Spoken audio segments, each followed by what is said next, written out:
অনেক ভালো, অনেক টাচি, ইমোশনাল, রোমান্টিক আর বক্তব্য ছিল ওগুলো খুব ভালো। মানে অনেক একটা পলিটিক্যাল ব্যাকগ্রাউন্ড থেকে মানুষ ইন্সপায়ার হয়ে বাজে কাজে মানে করে, উদ্বুদ্ধ করে। ওই বিষয়টা ভালো লাগছে। প্লাস হচ্ছে আবার যে লোকটা আর কি খারাপ কাজে যুক্ত ছিল সে আবার নিজে এটাকে সলভ করছে, ওই জিনিসটা ভালো লাগছে। বান্ডেল থাকলে প্রতি সেনমানিতে টাকা বাঁচবে। বিকাশ সেনমানি বান্ডিল কিনে জিতুন প্রতি লেনদেনে। তারপর মানে এই বক্তব্যগুলো তুলে ধরছে, এগুলো খুব ভালো ছিল। প্লাস একটা বাবা মার যে ঝগড়ার কারণে বাচ্চারা হয়, এটাও একটা বক্তব্যটা ভালো ছিল, কারণ উপস্থাপনটা। আর ওদের অভিনয় খুব ভালো ছিল, সিয়ামের খুবই ভালো ছিল অভিনয়। অবশ্যই এর আগেও তো তাই হয়েছে, মানে এর আগের সিনেমাগুলো দেখেছি, সিয়ামেরও দেখেছি, শাকিব খান, তারপরে আরও যারা যারা দাগ কি নাম যেন ছেলেটা, নিশো, সবার সিনেমাগুলো তো দেখে আসছে, আরও ভালো হচ্ছে। এখন আজকে এটা দেখলাম প্রথম, আরও বাকিগুলোও দেখব ইনশাল্লাহ। বাংলাদেশের সিনেমায় আগাবে অবশ্যই। Thank you. প্রথম থেকে লাস্ট পর্যন্ত খুব ভালো লাগছে। সিয়ামের অভিনয় অনেক সুন্দর হয়েছে, বুবলির অভিনয় সুন্দর হয়েছে। অ্যাকচুয়ালি ওদের জন্যই দেখতে আসছি ফিল্মটা, অনেক ভালো লাগছে।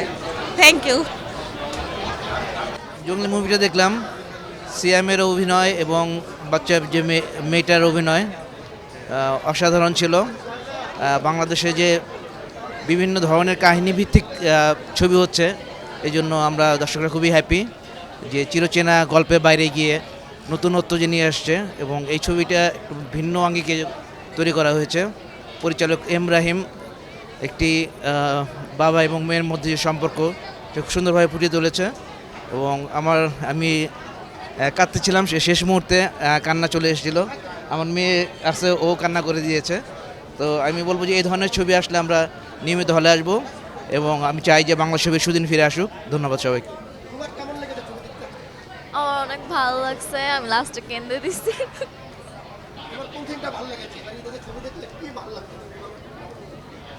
ছবি এক একটা হচ্ছে এক এক রকম, সবগুলার মধ্যে ইউনিকনেস আছে।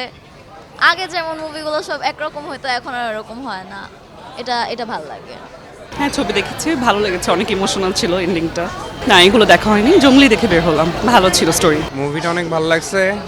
বাচ্চা বাবা মেয়ের কাহিনী আসলে অনেক ইমোশনাল হয়ে গেছিলাম। ভালো। আর সিয়াম অসাধারণ অ্যাক্টিং করছে, আর বুবলি অ্যাজ ইউজুয়াল অনেক কিউট।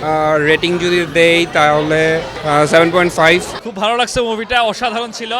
কাহিনী was very fantastic and specially Siam was simply great, outstanding অভিনয় এবং family one of the best movie. আমি বলবো যে এই ঈদের বেস্ট মুভি ছিল এটা, ফ্যান্টাস্টিক।